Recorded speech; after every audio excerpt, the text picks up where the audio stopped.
So I've just wrapped up filming for the last video. It's the same day and I'm carrying on working. It's just I wanted to wrap up the last one. It's been so long since I put any content out.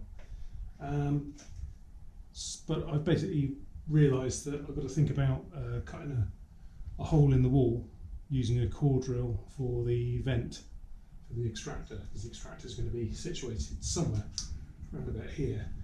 So what I'm going to do is I'm going to core drill above the ceiling.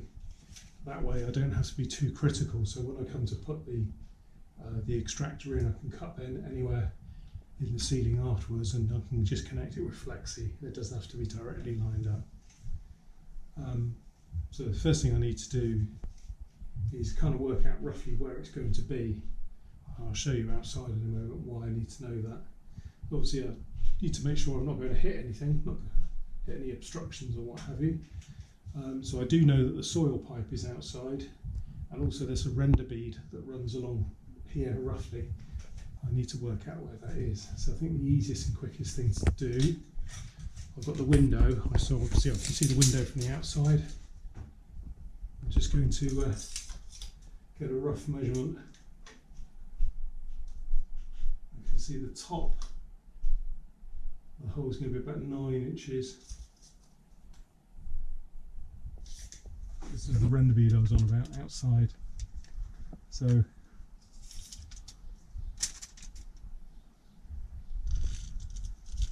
about 9 inches. So yeah, the bottom of the hole is going to be pretty much exactly on the edge of that render bead.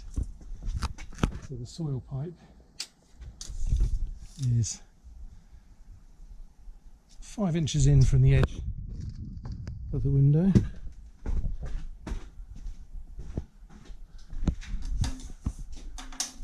So 5 inches, not a problem at all. We're way away from that. So what I'll do is I'll drill a small pilot hole through from the inside, and then I'll core drill from the outside. So I want a nice smooth hole from the outside, not quite so critical on the inside. So yeah, I'm going to set you up and start recording.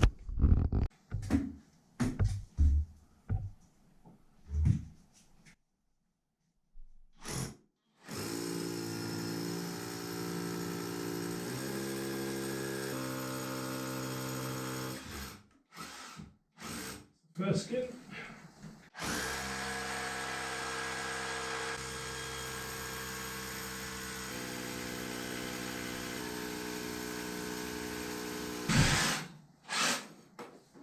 Through. Fingers crossed, and let's see what the damage is. Oh, perfect. There we go. That's the pilot hole. I think that's going to be just enough clearance above the render bead.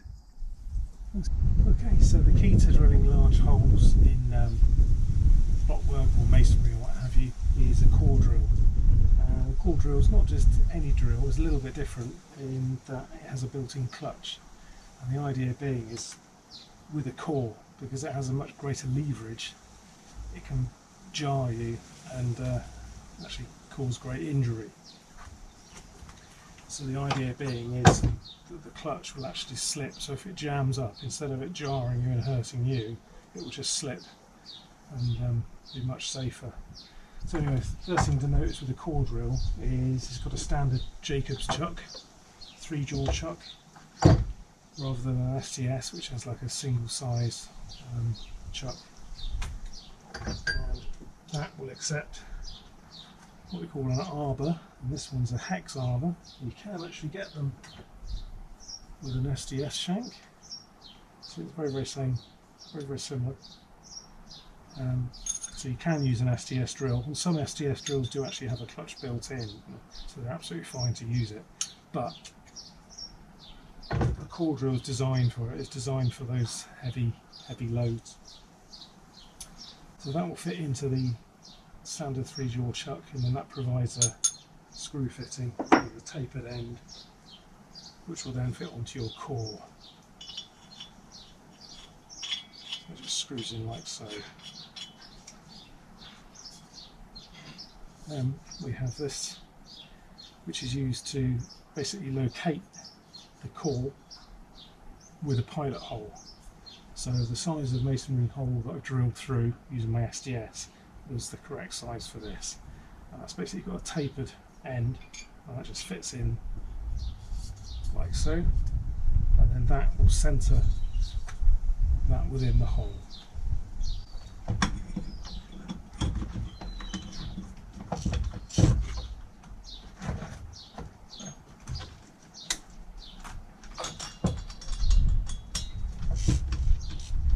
I guess one of the key things is, oh, one more thing I forgot to mention was core drilling. The diamond tipped cores, back in the day I used to use tungsten carbide, but these are diamond. These have to grind through, so there's no hammer action. If you use a hammer action on a diamond tipped core drill, it will actually just rattle and destroy the core bit. So no hammer action, so you need to make sure that's turned off on the core drill. These core drills have actually got a hammer function for drilling the pilot hole, but then you're meant to turn that off.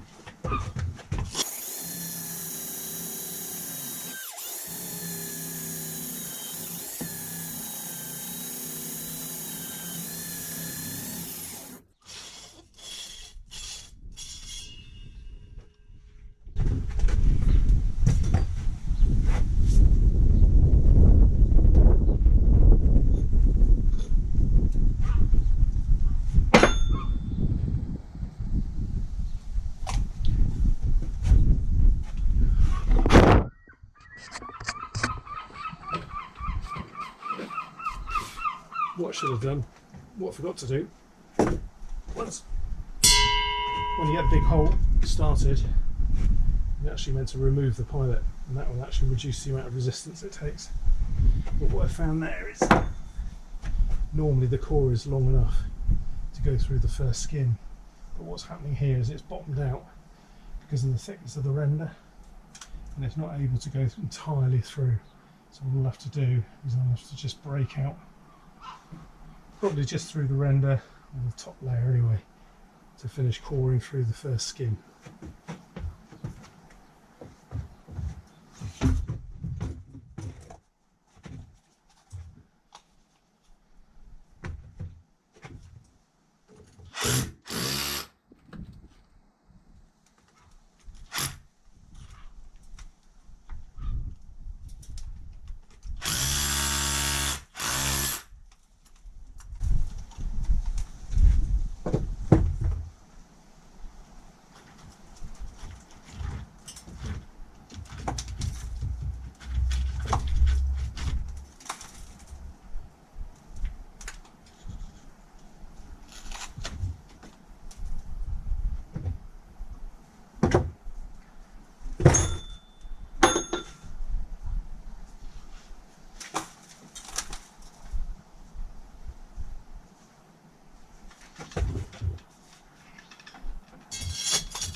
And that just screws into the end of the arbor, like the core did. So now I can put the core in the end of the extension.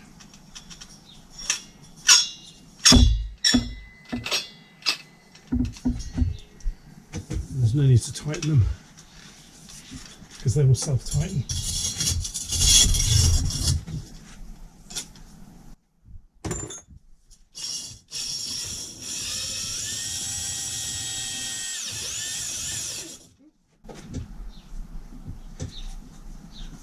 That was a bit loud. Ow.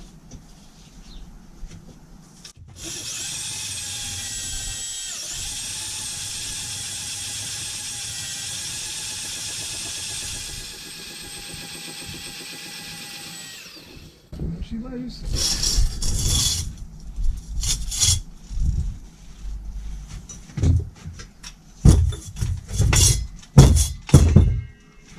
One beautifully neat hole cut through two skins of masonry. As you can see from that though, no matter how accurate you try and be, I can never get them quite bang on all the way through. So you've got to kind of expect them to wander a little bit.